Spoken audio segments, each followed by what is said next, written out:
everyone, welcome back. Here's how to complete Kraken identity verification. Verification is required to unlock deposit and withdrawals.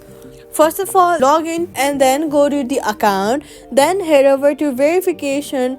Now choose your verification level. Then enter your personal details exactly as shown on your ID.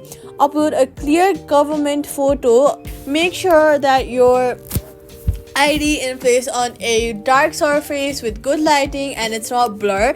Remove the blurriness. Swipe your camera with a soft tissue or a cloth so you won't scratch your camera and make the matters worse.